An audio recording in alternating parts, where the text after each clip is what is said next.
Well, hello there. Welcome back to the channel. Bit of an impromptu charity shop trip today. I've been out on site for work in a certain location, and nearby there's quite a cool sort of charity shop complex of sorts. Now, I last came here in January when it was really cold. As you can see, shorts and t-shirt, much warmer today. Now, last time I came here, I didn't have a huge amount of time to look for things. I picked up some cool, mainly men's footwear. So I'm hoping today there'll also be some cool stuff to find, but you never know with these things. There might be loads of things to find that all sell well on eBay, but there might be nothing at all. That's how the charity shop cookie crumbles sometimes, but that's fine. So we're going to get in there, see what's in there. I'll take you with me. Let's see what we can find. Now, this shop has definitely got a more sort of traditional charity shop feel to it. Just a bit of a jumble assortment of, well, just everything really. And I love that. I love the sort of the discovery factor that you're never quite sure what you're going to find. There's stuff hidden in nooks and crannies and behind boots and all sorts. And these were the first things that caught my eye. I didn't realise how sort of old they were until I picked them up. So these are some Adidas Finale football boots. £3. Absolute bargain. Now, needed a bit of TLC. You can see that tongue material's come away. They need a good polish, they need a good clean. But man, these things are super cool. I'm going to say they date probably the early 1990s, I guess, long before Adidas started putting the date in their products. But man, what a cool find. Now, these guys I didn't pick up, and I'm kind of regretting not picking them up, but I'll explain my thought process. So these are a pair of Nike Free RN 3.0 to give them their full title. They're a ladies' pair of running shoes, but laceless, so just like slip on. They were only £2.50 as well. The thing is, the eBay sell-through rate is absolutely abysmal. I think there's about 20 listed, only a couple have sold, and those that have are in much better condition and a much more attractive colourway. So sorry, but I just had to leave them. Now, I'm trying to shy away from projects, but this was too good not to pass up. So it was an older Polo Ralph Lauren, 100% cotton, almost like a sort of cricket jumper, lovely cable knit design, made in Japan. Look at that, I've never seen a made in Japan Ralph Lauren garment. Now, what the camera doesn't show is that it's pretty stained. The back isn't too bad. The front has loads of stains on it even. So I'm gonna give it a go. Yeah, what's the worst that can happen? It was £2. If all else fails, then so be it, but I had to give it a go. Now, I've never seen anything like this before, and I had to do a bit of research when I could find some signal. But these are a pair of Vision Hopper boots, and from what I could find out, they're basically for like fly fishing. So they've got a felt sole. Now, the only caveat is, you see those exposed screws? I believe there's meant to be something on top of those screws, so it is missing something. But the comps are absolutely incredible. I'll put a screenshot in here. So I ended up paying a tenner, but I think I can still get a bit of profit for them. Now, this caught my eye, but I didn't end up buying it, and I'll explain why. So it's a Hong Kong rugby jersey. Good size, I think it was an XL, nice embroidery there, nice printing too. But look, it's short sleeve, and I'll be honest, Hong Kong probably isn't the best rugby team, only £3.50. But look, short sleeve rugby shirts for me, I just don't get on with them, so I left that for someone else.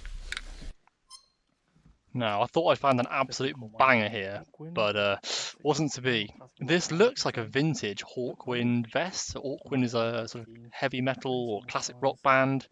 £4.50. The thing is, this is from 2015, and it's a tiny size. It might be a ladies' one, to be fair. Yeah, put it back. These guys are interesting. A pair of salmon pink chino shorts by a brand called Murray's Toggery. Now, they are £5.50, which is fair enough. They sell well in the States, sort of 25 quid, something like that, but none have sold in the UK. So, yeah, bit of a risk. Nice big size, probably about a 40-inch waist. Oh, debating it.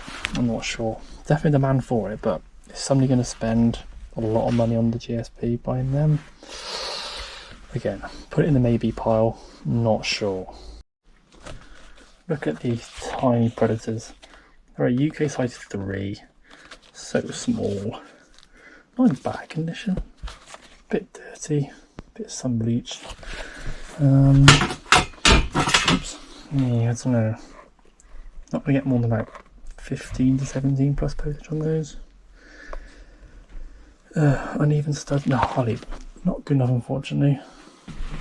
This is the way sometimes.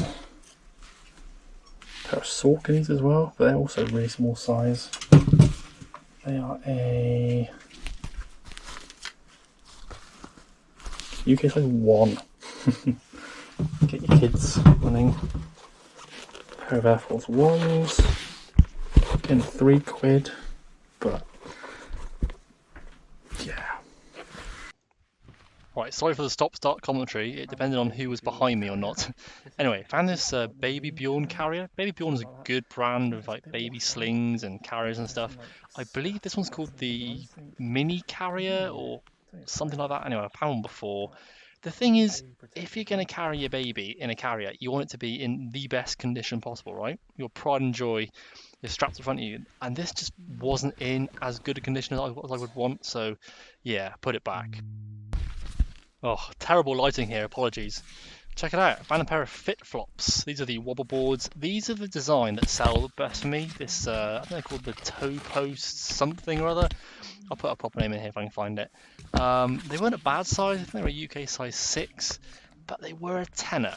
Now, hear me out. If these were in immaculate condition, paying £10 for a pair of these isn't too bad, but they weren't. They were well worn, the strap was coming away from the side. I don't know if I can show you properly, but yeah, just the condition was not there. And there's been a bit of a theme to this trip, to be fair. Cool things, prices would be okay if the condition was better, but the condition is absolutely everything. And I've learned my lesson from past mistakes. If the condition isn't right, leave them alone, because the eventual profit is going to be minuscule compared to a good pair. And straight off the bat, look at this, I found another pair. Again, very similar design, the toe post, whatever they're called. Not in as bad condition, at least the straps aren't coming away from the rubber sole thing. £8, again, not a bad price if they're in good condition, but these are meant to be like white or at least cream, and they're anything but. They have been well worn, sweaty feet. Look at the state of that strap. Oh, nice. Yeah, yellow rubber, just again, good thing to find, but the condition has to be on point. Well then, I think that went pretty well, to be honest. Not as many things as last time, but I've tried to pick things which hopefully will generate a bit more profit, and hopefully things that work. But the one thing I didn't show you, because it's literally next to the till, was, oh god, right in the bottom bag, was this. So again, it's always a risk buying from a charity shop that's far away, isn't it? Because ultimately, I'm not going to drive all the way back here just to return it. So, there had a few cameras there. This was the only one that really interested me. It's a Sony Cybershot. It is this guy. So the model number is the DSC S50. I believe it's like it's a digital camera, but also a film camera too. It's got a sort of flip up screen there. Interestingly, when I was looking through the sort of shelf of cameras, the battery was loose. So I thought, what does that go to? And it's one of these big old like beastie get my tongue in, lithium ion jobbies. I just thought, where does that go then? Fun enough, it was this camera. So yeah, I'm hoping it works. Also comes with one of these old school Sony memory sticks. Look at that, 64 megabytes. Nothing. Oh, put it in the wrong way, you wally. So yeah, tenner, that cost me £10, but also came with a case. It also came with the official Sony, like, various inputs. So that's Sony. Also says TDK on there, look at that. That is the, yeah, some sort of inputs. So cables are plenty. Official, oh, hang on a minute. There's more. There is more. I've also got 2 spare memory cards. 4 megabytes and 32 meg. So plenty of accessories, plenty to go around. Hopefully that's okay. If the camera works and is tested, should be about £40 plus postage, which will be quite nice. That is if it's working. It looks okay, the screen hasn't cracked. The lens appears absolutely fine. So it'll be a case of just sort of, yeah, charging it up and seeing what happens. But yeah, I'm assuming, might be wrong, I'm assuming that you charge it via the cable rather than a battery charger. If it is a battery charger, then I haven't got one and I won't be able to test it. But it does have a sort of digital input under that flap, so yeah, I'll let you know in due course how well that does, if I can actually test it. If not, I'm going to buy another blimmin' camera chargy pack thing online, which I'm seem to be buying quite a few of recently, but there we go. So that's that. But yeah, overall I'm pretty happy actually. The boots that I showed you, those weird like cream boots there for like fishing, they were a tenner as well. New ones are going for like 80, so again, if I can get 40 quid for those, that'd be nice, wouldn't it? So yeah, all in all, pretty good little lunchtime out. So yeah, short and sweet video, hopefully, just obviously something rare from me. If you have enjoyed it, please do like, comment and subscribe, and until my next one, whatever that will be, take care, and I'll see you then. Goodbye.